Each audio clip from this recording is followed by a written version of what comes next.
If anyone thought Vegas was always about mega resorts and celebrity DJ residencies, they'd be wrong. From coin buckets to free prime rib dinners, we're diving into 20 traditions that made Old Vegas the wildest, most generous town in America. If someone walked into a Vegas casino before 2004, they would see people carrying actual buckets full of coins. Heavy plastic buckets filled with silver dollars and nickels. The sweet sound of metal clinking against plastic echoing across the casino floor. Players would hit a jackpot, and coins would pour out like a waterfall. They would scramble to scoop them up and carry that bucket around like buried treasure. The casinos even had special coin counting machines where players would dump their haul and watch the counter tick up. Now, players get a paper slip that looks like a grocery receipt. The legendary shrimp cocktail at the Golden Gate Casino started in 1959 and became the most famous loss leader in Vegas history. A tulip glass packed with 6 or 7 decent-sized shrimp and tangy cocktail sauce for 99 cents. People would drive from California just to grab one. By the 1990s, when everything else had inflated in price, the Golden Gate stubbornly held that 99-cent price point. It finally went up to $1.99 in 1991. The Golden Gate claims to have served over 25 million shrimp cocktails during the 99-cent era. Cocktail waitresses circulated constantly back in the day.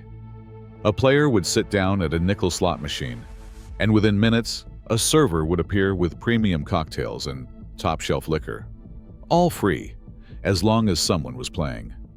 The waitresses knew regulars by name and would have their usual ready before they sat down. These days, players might wait 45 minutes for a watered-down well drink. Some places even charge for drinks on low-limit machines. The casinos understood something fundamental. A happy, slightly buzzed gambler sticks around and keeps playing. The mechanical slot machines were the soul of Old Vegas. Real machines with physical reels that spun when players pulled that chunky handle. Walking into any casino, visitors would hear this symphony of mechanical clicking, whirring, and coins cascading into metal trays. When someone hit a jackpot, everyone knew it. These machines had personality. Some had a loose handle players could really yank. Others required 2 hands. Behind the scenes, teams of technicians would adjust springs and calibrate reels. At first, people resisted and didn't trust computers, but casinos loved video slots because they broke down less often. Before sports betting took over casino real estate, there was Keno. Players would post up in dedicated Keno lounges, areas with comfortable seating, table service, and big boards displaying winning numbers. People would grab a Keno card, mark their lucky numbers with special crayons, hand it to a runner, and sit back with a cocktail. They'd camp out for hours, watching those ping pong balls bounce around. The beauty of Keno was the pace, slow, relaxed, civilized. The lounges had comfortable booths, dim lighting, and many served food. In the 60s and 70s, visitors could hit an all-you-can-eat buffet for under $3. Prime rib, crab legs, mountains of shrimp, fresh salads, and endless desserts. The Sahara, the Riviera, the Sands. They all competed for the best cheap buffet. El Rancho Vegas started the buffet trend in 1946 with their Buckaroo Buffet, a midnight spread designed to keep gamblers in the casino. The strategy was brilliant. Offer insane amounts of food for absurdly low prices.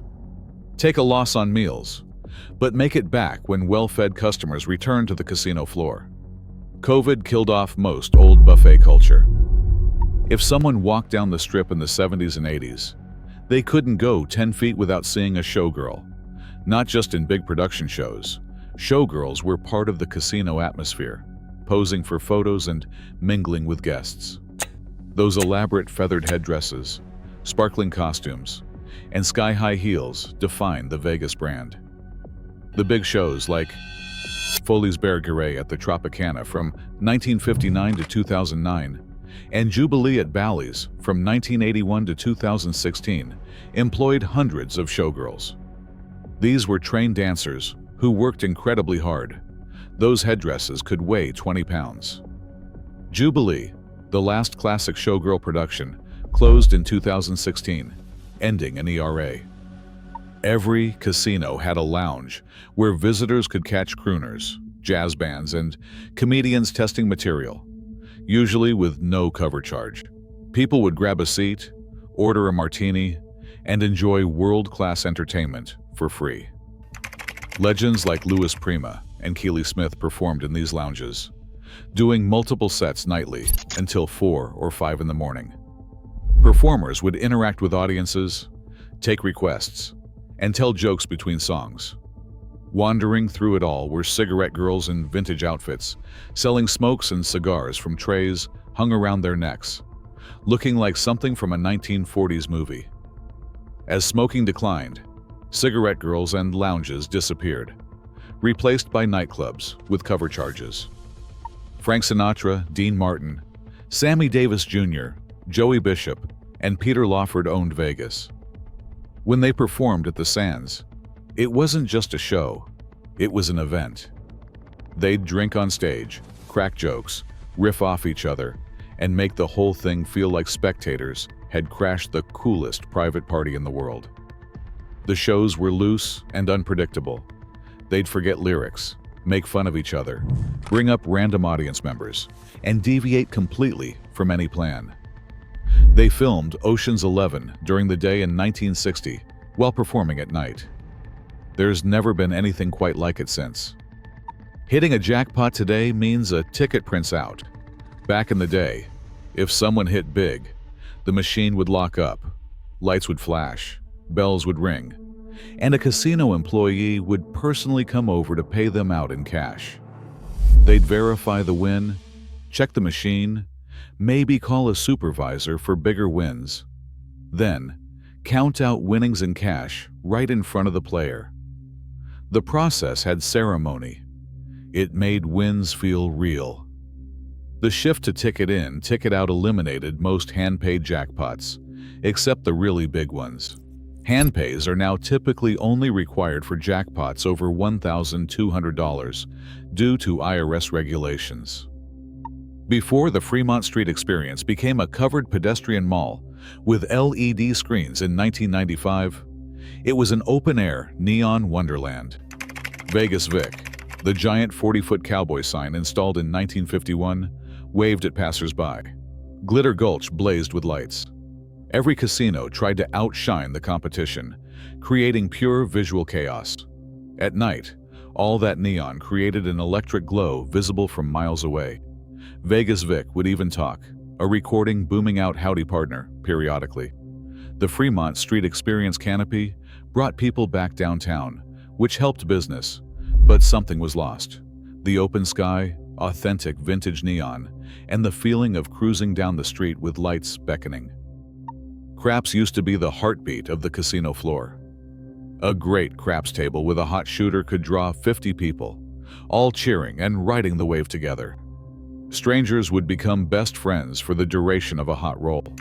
The dealers, stick person and base dealers, were part of the show, keeping energy up and managing chaos. Now, casinos increasingly install electronic craps and roulette machines. Casinos love electronic table games because they're cheaper.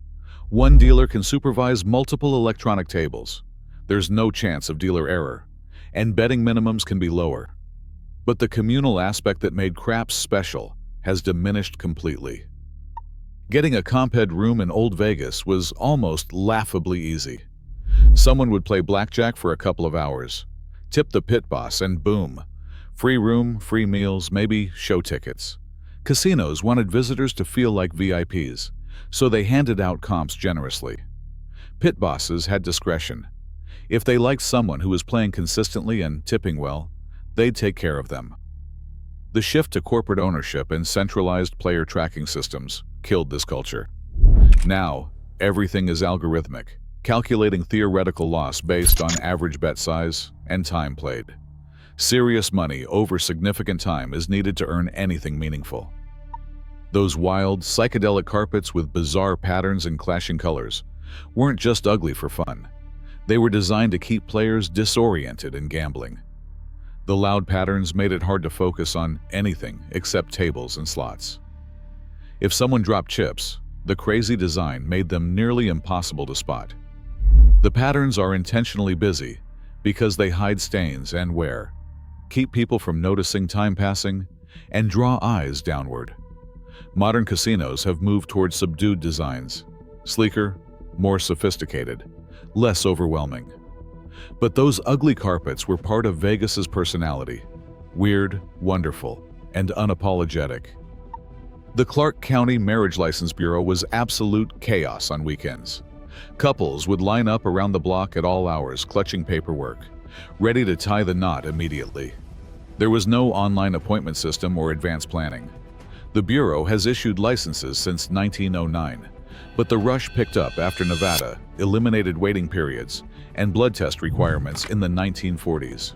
Suddenly, couples could decide to get married and be officially hitched within hours. Weekend nights were insane. The Bureau stayed open until midnight with a steady stream of couples. Valentine's Day and New Year's Eve were bonkers. When Caesar's Palace opened in 1966, it wanted to be ancient Rome reborn. Cocktail waitresses dressed as Roman goddesses, marble statues everywhere, staff greeting guests with "Hail Caesar." The entire resort committed to the theme in a way that felt grand and over the top. Mastermind Jay Sarno wanted every guest to feel like royalty.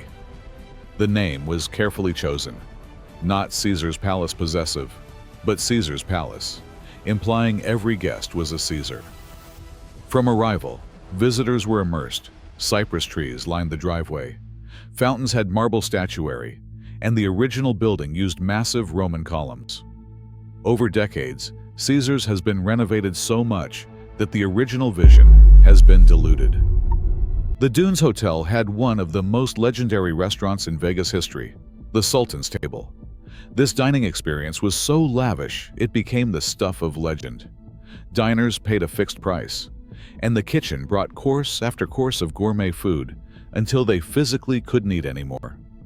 Guests would start with appetizers like oysters, shrimp, and caviar, then soups and salads, then main courses, steak, lobster, lamb, duck.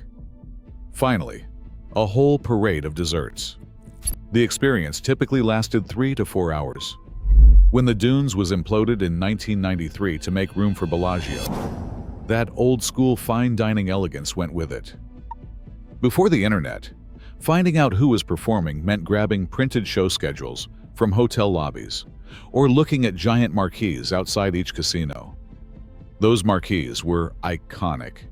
Huge, illuminated signs announcing headliners. Casinos would spend hundreds of thousands on these massive signs designed to be landmarks. When major stars performed, getting a name on the marquee was validation. Frank Sinatra in 6-foot-tall letters, Elvis Presley lighting up the Strip. Their names became part of the Vegas skyline. Electronic signs are more versatile, but they're less iconic. An LED screen doesn't have the same visual impact as massive neon letters glowing against the desert sky. The Stardust had one of the most legendary sports books in Vegas. Before every casino had massive sports betting lounges, the Stardust was the place to be. The Stardust Sportsbook opened in 1974 and immediately became the gold standard. 250 seats, multiple betting windows, a wall of televisions displaying every game imaginable. Frank "Lefty" Rosenthal, whose life inspired the movie Casino, essentially invented the modern sportsbook at the Stardust. He introduced innovations like betting on every sport and created prop bets before they were common. The clientele was serious, professional bettors and sharp gamblers who studied statistics and made a living off sports betting. Vegas used to be a genuine escape with no smartphones recording everything and no social media posts tagging locations. What happened in Vegas actually stayed in Vegas because nobody had the technology to broadcast it to the world. Visitors could let loose, be whoever they wanted for a weekend, and go home with secrets intact. There was genuine anonymity. In the pre-internet era, unless someone ran into an acquaintance, they were basically invisible.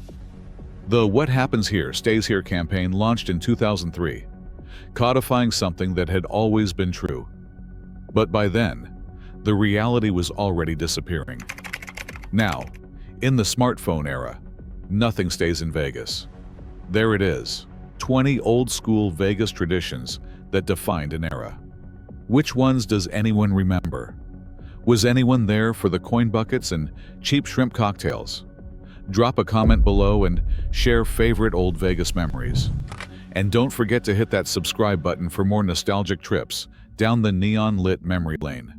Until next time, keep those dice rolling.